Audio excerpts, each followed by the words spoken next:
সুপ্রভাত বন্ধুরা, সময় এখন 8:15। আমরা চলেছি সরজুঘাটে চান করতে। আর এই যে দেখছেন ব্যাটারি গাড়ি, এইটা কাল থেকে শখ করছিলাম যে কখন উঠতে পারবো। যাই হোক, ওটা ঠিক সুবিধা হচ্ছিল না, এইবার উঠেছি। এই গাড়িগুলো কি হয়, ডিরেক্ট সরজুঘাট অবধি যাবে। আর এই গাড়িগুলো পাওয়া যাবে হলো মেন রোড থেকে, মানে হনুমান গাড়ির সামনে যে মেন রোডটা আছে সেখান থেকে পাওয়া যাবে। আর এই দেখুন হনুমান গাড়ির মেন এন্ট্রেন্স, এই যে এইটা। ওই দিক দিয়ে বাঁদিকেও দুখানা এন্ট্রি আছে, সেগুলো হচ্ছে পাড়ার মধ্যে দিয়ে ওই গলির মধ্যে দিয়ে যেতে হয়। আর এইটা হচ্ছে মেন এন্ট্রেন্স, যেটা দিয়ে সোজা পৌঁছে যাবেন যেখানে ডালার দোকানগুলো আছে এবং হনুমান গাড়ির যে মেন মন্দিরটা আছে। নমস্কার বন্ধুরা, আরবেন্স ট্রাভেলগের বেনারস অযোধ্যা ট্রিপের নবম পর্বে আপনাদের স্বাগত। আশা করছি আমাদের আগের 8টি পর্ব আপনারা দেখেছেন, যেখানে আমরা ঘুরে এসেছি বেনারস ও প্রয়াগরাজ। এই যে বন্ধুরা, লতা মঙ্গেশকর চক, ঠিক তার অপোজিটের গেট দিয়েই এন্ট্রি নিয়ে আপনি চলে আসতে পারেন। এটা হচ্ছে রাম কি পেয়ারি, এখানেও চান করতে পারেন, বা দূরে ওইদিকে আপনার সরজু ঘাট আছে সেখানেও চান করতে পারেন, আপনার যা খুশি ইচ্ছা। আমরা এখানেই করব। ব্যাস এই তো, এখানে ওই কোনাটায় যাচ্ছি, গিয়ে ওখানটাতেই চান করে নেবো। হ্যাঁ হ্যাঁ,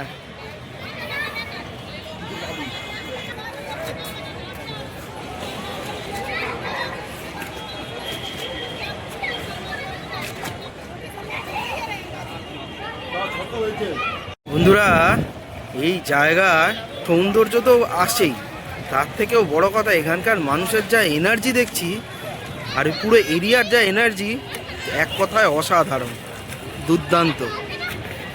আর জল সেই রকম ঠান্ডা।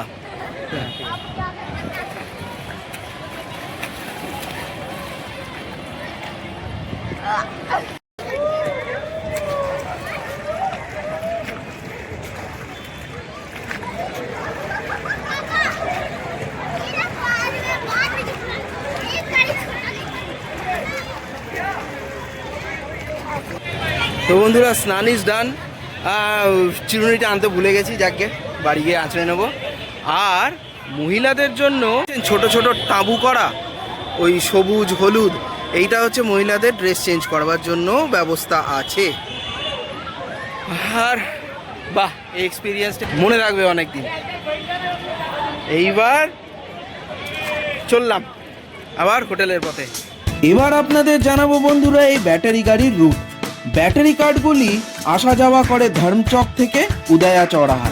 এর মধ্যে আছে আরও 4টি স্টপেজ, যথাক্রমে লতা মঙ্গেশকর চক, হনুমান গাড়ি, রাম মন্দির ও টেরি বাজার। ভাড়া ফিক্সড 20 টাকা। এছাড়াও টোটোও আছে, কিন্তু সেগুলির ভাড়া কম বেশি হতে পারে।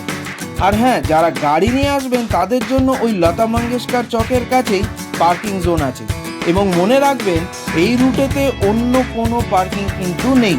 সুতরাং লতা মঙ্গেশকর চকে পার্কিং করে আপনাকে এই ব্যাটারি কার্ড করেই হনুমান গাড়ি বা রাম মন্দির আসতে হবে। ব্রেকফাস্ট করতে এসেছি, সময় কটা 10:20।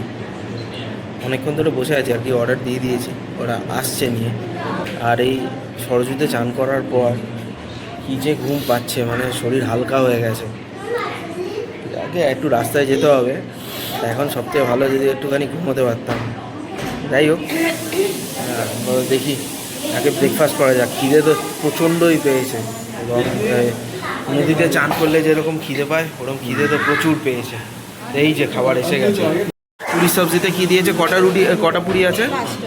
5টা লুচি, এই একটা আলু সবজি, আর আচার, পেঁয়াজ। ভালো। আর এইটা হচ্ছে বন্ধুরা আলু পরোটা, বিশাল বিশাল বড় সাইজের 2 পিস, মানে একটাই আর কি, বিশাল বড় সাইজ। এটা একটা থালা ভর্তি পুরো। দেখি ভেতরে মাল আছে। হ্যাঁ আছে আছে আছে, ভালোই আছে, গুড। ডমিনোজ লেখা বা এই যে বাড়িটা, এর বাঁদিকে হচ্ছে আমাদের হোটেল। ওই হোটেল থেকে বেরোলেই এই যে বড় রাস্তা, আর ওই দিকে হচ্ছে ওই যে দুটো সেল টাওয়ার দেখতে পাচ্ছেন, ওর ডান দিকেই হচ্ছে রাম জন্মভূমির রাস্তা। আর এটা তো হনুমান গাড়ি, এই যে কালকে এই রাস্তা দিয়ে গেছিলাম। আর এখানে এই 2 সাইডে রাস্তা প্রচুর দোকান আছে, তো শপিংয়ের জন্য তো একদম আইডিয়াল জায়গা, প্রচুর দোকান। মেঘার কেনাকাটি এখানে স্টার্ট হয়েছে, এখানে প্রচুর সুন্দর সুন্দর দোকান আছে। বন্ধুরা সময় এখন 5:25, আমরা চলেছি রাম মন্দিরের পথে। মেঘারা অলরেডি একটা টোটো ধরে চলে গেছে, কারণ ওই গেট অবধি আর কি ওদের নামিয়ে দেবে। আমরা হেঁটেই যাচ্ছি, কারণ আমাদের হোটেল থেকে হেঁটে খুব একটা দূর নয়। তো যাই এখন, ওই যে সামনের গলিটা, এই যে টাওয়ারটা বলেছিলাম, এই টাওয়ারটার ঠিক অপোজিট রাস্তা দিয়ে ঢুকতে হয় বলেছিল। দেখি যাই। এই হচ্ছে বন্ধুরা মুখ্য দ্বার, আর এই সব লাইন দিয়ে সব ভেতরে যাচ্ছে। ওকে, আমরাও চলি। বন্ধুরা গেট দিয়ে ঢুকেই বাঁ দিকে এই যে যাত্রী সেবা কেন্দ্র, বেসিক্যালি একটা ওয়েটিং হল টাইপের ভেতরে। তারপরেই হচ্ছে এই যে হুইল চেয়ার সুবিধা, মানে এখান থেকে হুইল চেয়ার দেওয়া হয়। 150 টাকা দেখলাম ফেয়ার। এখন আমি জানি না এইগুলো কি আছে। সেবা কেন্দ্র, baggage scanning, pilgrim facilitation centre আর ফ্রিস্কিং এরিয়া, তারপর সোজা এই যে টেম্পল। তো আমি জানি না, আমি আমার মা এবং আমার শাশুড়ি মায়ের জন্য চেষ্টা করছি যে পাওয়া যায় কিনা। তাদের 70 হয়নি এখনও, তাদের দেওয়া হবে কি না জানি না। তবু দেখি। ডাক্তারের একটা প্রেসক্রিপশন তো এনেছি, নিয়ম হচ্ছে 70 বছর, 70 বছরের বেশি হলে তবে হবে। হুইল চেয়ার তো নেওয়া হলো না, তার কারণ হলো হুইল চেয়ারের ওখানে প্রচুর লাইন। আর তাছাড়া ওখানে একজন সিকিউরিটি ছিলেন, ওনার সাথে কথা হলো, উনি বললেন যে বয়সটা কোনো ব্যাপার না, 70 বছর একটা just threshold, depending on the condition desk থেকে যা ডিসিশন নেওয়া হবে, যদি ওরা মনে করে যে হ্যাঁ আপনাকে দেওয়া যাবে তাহলে দেওয়া যাবে। তো আমরা এই যে লাইনে দাঁড়িয়ে সব একে একে ঢুকছি।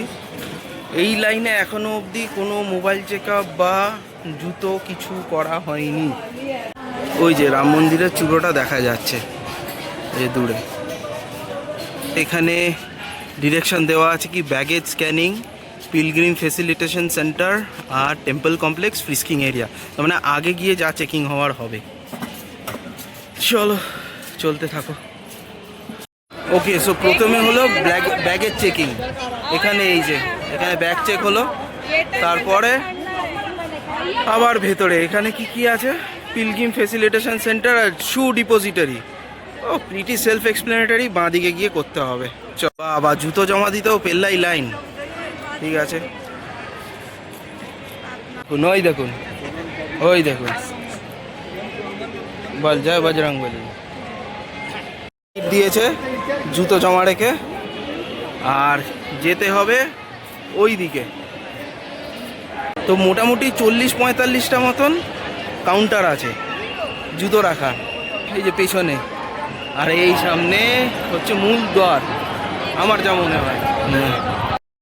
জুতো জমা করেছি, জুতো জমা করে সোজা এই কোনাকুনি এলে এই হচ্ছে লকার, যেখানে আপনি ফোন জমা করতে পারেন। লকার 15 to 28, এই জায়গাটাতে ফোন জমা হয়। এই সকলে ফোন জমা করছে এখানে। তো মন্দিরের বাইরেই, মূল পরিসরের বাইরেই সব কিছু আছে। তো বন্ধুরা মোটামুটি 1 ঘন্টা লাগলো পুরো মন্দির ঘুরে দেখতে। এমন নয় যে প্রচুর সময় লেগেছে, আমরা রয়ে শোয়ে আরামসে ভেতরে অনেকক্ষণ দাঁড়িয়ে দেখেছি, পুরো চত্বরটা ঘুরে দেখেছি বেশ আরামসে, কোনো ধাক্কাধাক্কি, কোনো অসুবিধা হয়নি। আর এই যে বেরিয়ে যাচ্ছি, এটা হলো মেন এন্ট্রান্সটা। আরেকবার চাইলে আরেকবার ঢুকে দেখতে পারেন, অসুবিধা নেই। খুব একটা যে রাশ আছে সেরকম কিছু না, আরামসেই ঘুরেছি। আর এই যে মিমি আর মেঘা, বলো কীরকম লাগলো? হ্যাঁ, এই দেখে এই যে মেন মন্দিরের এন্ট্রেন্স আর এই এক্সিট, সোজা এবার বাইরে। এখান থেকে আমাদের জুতো কালেক্ট করতে হবে, সোজা গিয়ে ডান দিকে পড়বে মোস্ট প্রবলি। দেখি সামনে গিয়ে দেখি। আর বন্ধুরা এই যে এক্সিট, এখান দিয়ে বেরোলাম, তো এইটা হচ্ছে জুতো এখান থেকে ফেরত নিতে হবে। এই ঘরটা আমরা ওই পার থেকে জমা দিয়েছিলাম, এই পার থেকে ফেরত নিলাম। নিয়ে মানে এই গেট দিয়ে আপনাকে বার করে এই ডান দিকে পড়বে হলো সীতারাসই। এখানে দেখছেন সকলে খিচুড়ি প্রসাদ খাচ্ছে, অনেকে আছে এখানে খিচুড়ি প্রসাদ খাচ্ছে। তো দেখি লাইন দিয়ে ওখানে খাবে কিনা। ওই যে দেখছেন খিচুড়ি প্রসাদ, দেখি যাই। এই যে বন্ধুরা দেখুন, এটা অ্যাডভার্টিজমেন্ট কোনো, রান্না যে হচ্ছে। বাহ, ওই যে একটা বোধহয় জুস আর খিচুড়ি প্রসাদ দিচ্ছে এখানে। যে খিচুড়ি মেয়া খাচ্ছে, বাবা খাচ্ছে, আর সঙ্গে দিয়েছে এই একটা ওআরএস। হ্যাঁ, কেমন? ঠান্ডা হলে ভালো হতো না? ও ঠিক আছে, ওখানে থেকে গরম হয়ে গেছে। অমৃতসরের হরমন্দির সাহিবের পর এই রাম মন্দিরে দেখলাম বন্ধুরা, আপনাকে কোনো কিছুর জন্যই একটিও পয়সা খরচা করতে হবে না। না জুতো মোবাইল জমা রাখার জন্য, আর না প্রসাদের জন্য, সব কিছুই বিনামূল্যে। ও হ্যাঁ, বলা হয়নি, রামলাল্লার বিগ্রহ দর্শন করে যখন মূল মন্দির থেকে বেরোবেন, ঠিক সেখানেই প্রত্যেক দর্শনার্থীর জন্য 1 প্যাকেট নকুলদানা প্রসাদের ব্যবস্থা আছে। আরেকটা ব্যাপার হচ্ছে যে এই রাম মন্দির আমি দেখে যা বুঝলাম, এখনও মোটে 40%ই তৈরি হয়েছে। কনস্ট্রাকশনের অনেক কাজ এখনও বাকি, যা সম্পূর্ণ হতে আনুমানিক আরও 2-3 বছর হয়তো লেগে যাবে। আর যেদিন সম্পূর্ণ মন্দির তৈরি হয়ে যাবে, সেদিন না হয় আরেকবার এসে দর্শন করে যাব। বন্ধুরা, কালকে আমরা এখান থেকেই যে প্রসাদ নিয়ে এই হচ্ছে সোজা হনুমান গাড়ির সিঁড়ি, এখান দিয়ে সোজা উপরে ওঠে, আর এইখান দিয়ে বেরিয়েছিলাম। এর বাঁ দিক দিয়ে সোজা চলে গেলে মানে বেসিক্যালি ওই এই রাস্তাটা দিয়ে একদম সোজা চলে গেলে হচ্ছে দশরথ মহল আর কনক মহল। তো সেই উদ্দেশ্যেই যাচ্ছি, চলো যাক, চলো।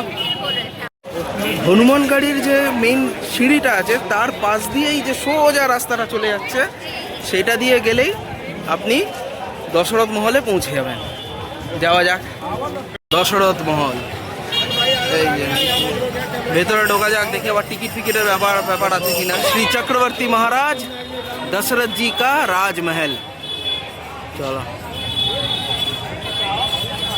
রাম জন্মভূমি অযোধ্যায় দশরথ মহল একটি অত্যন্ত বিখ্যাত সিদ্ধপীঠ। প্রচলিত বিশ্বাস অনুযায়ী ত্রেতা যুগে স্বয়ং মহারাজ দশরথ এই প্রাসাদটি স্থাপন করেছিলেন। সময়ের সাথে সাথে এই পৌরাণিক প্রাসাদটি বেশ কয়েকবার সংস্কার করা হয়েছে। চক্রবর্তী মহারাজ দশরথজির এই রাজপ্রাসাদটি বড়স্থান বা বড়িস্থান নামেও পরিচিত। বর্তমানে এই দশরথ মহল একটি পবিত্র মন্দির হিসেবে প্রসিদ্ধি লাভ করেছে, যেখানে ভগবান শ্রী রাম, মাতা সীতা, ভরত, শত্রুঘ্ন এবং লক্ষ্মণের মূর্তি প্রতিষ্ঠিত রয়েছে। এখানে শ্রাবণ মেলা, চৈত্র রামনবমী, কার্তিক মেলা, দীপাবলি এবং রাম বিবাহের মতন উৎসব অত্যন্ত উৎসাহ ও উদ্দীপনার সাথে উদযাপিত হয়। বিশ্বাস করা হয় যে চক্রবর্তী রাজা দশরথ তার পরিবার ও পরিজনদের নিয়ে এই প্রাসাদেই বসবাস করতেন।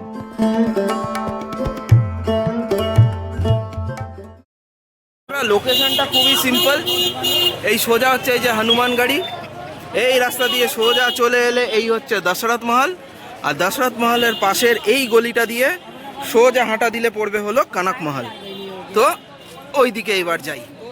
তারপরে এই দেখুন ডিরেকশন দিচ্ছে কনক ভবন ডান দিকে। চলো বন্ধুরা, এই কনক ভবনের রাস্তায় পিএনবির এটিএমও আছে, একটা থালির দোকানও আছে, 90 টাকা করে থালি দেখলাম। তাছাড়াও অনেক রকমের এই যে খাওয়ার দোকানপাট অনেক আছে, কেনাকাটির অনেক দোকান আছে। এই বাঁ দিকে ঘুরলেই হলো কনক ভবন। দেখি এত ভিড় কিসের, চলো ভেতরে ঢোকা যাক। বিশ্বাস করা হয় যে মহারাজ দশরথ তার রানী কৈকেয়ীর জন্য দেবশিল্পী বিশ্বকর্মাকে দিয়ে এই চমৎকার প্রাসাদটি নির্মাণ করিয়েছিলেন। ভগবান শ্রী রাম যখন মাতা সীতাকে বিয়ে করে অযোধ্যায় নিয়ে আসেন, তখন রানী কৈকেয়ী সীতার রূপ ও গুণে এতটাই মুগ্ধ হন যে তিনি নিজের সমস্ত গয়না খুলে ফেলেন এবং এই সম্পূর্ণ কনক ভবন প্রাসাদটি তার পুত্রবধূকে বধূবরণ হিসাবে উপহার দেন। পরবর্তীতে এটি রাম ও সীতার ব্যক্তিগত বাসস্থান হয়ে ওঠে। আর এখানে বন্ধুরা এই দেখুন হুইল চেয়ারের ব্যবস্থাও আছে, কিন্তু কোথা থেকে শুরু হচ্ছে সেটা জানি না, বাট হুইল চেয়ার এখানে আছে। এখানে দেখলাম যে ওই মন্দিরের সামনে নিয়ে গেছে একজন বয়স্ক লোক মানুষকে, তো হেঁটে উঠতে খুব একটা অসুবিধা হবে না। এবং টোটো উঠে আসছে, তো এই যে দেখছেন আমার পেছনে টোটো আছে, রিজার্ভ করে আপনি টোটো করেও ঘুরতে আসতে পারেন। তবে যদি পায়ে জোর থাকে আমার মনে হয়, আর আপনার হোটেল যদি আমাদের মতো আমরা যেখানে হোটেল নিচ্ছি সেরকম এরিয়াতে হয়, হনুমান গাড়ির আশেপাশে, আরামসে হেঁটে 4টে জায়গায় আপনি আরামসে হেঁটে করে নিতে পারবেন।